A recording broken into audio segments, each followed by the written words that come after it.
కొన్నిసార్లు మనకి కలవరాలు వస్తాయి, చాలా కలవరాలు వస్తాయి. ఏంటి నా పరిస్థితి అయిపోయింది,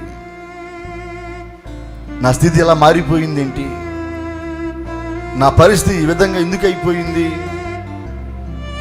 కలవరంతో, గుండె నిండా అసమాధానంతో ఒకవేళ నువ్వు ఉంటే, కలవరపడుతున్న వారి మధ్య నిలిచిన వాడు ఈరోజు మన మధ్యలో నిలిచి మాట్లాడుతున్నాడు, మీకు సమాధానము కలుగునుగాక. గుండె నిండా కలవరంతో ఉన్నావా? ఒకవేళ నీ పరిస్థితిని బట్టి, నీకున్న ఇబ్బందులను బట్టి.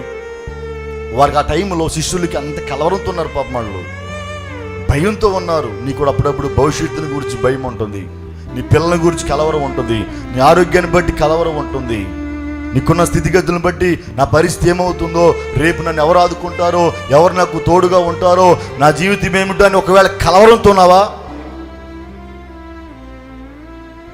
అప్పులు ఎలా తీరతాయి? కలవరమా? నా పైకి ఎలా వస్తుంది, నా చేతికి నష్టపోయాను, కలవరమా? నా పిల్లలు నా మాట వినట్లేదు, వ్యసనాలు పడిపోయారు, మరి ఎప్పుడు మారుతారో, కలవరమా? కలవరముతో ఒకవేళ నువ్వు వచ్చి ఉంటే, పునరుద్ధరణ యేసయ్య పలుకుతున్న మాట, మీకు సమాధానము కలుగునుగాక. మీ గుండెల్లో ఉన్న కలవరములన్నీ తొలగిపోవునుగాక, మీ కలవరాలు లయపరచబడునుగాక. శిష్యులారా, మీకు సమాధానము కలుగునుగాక.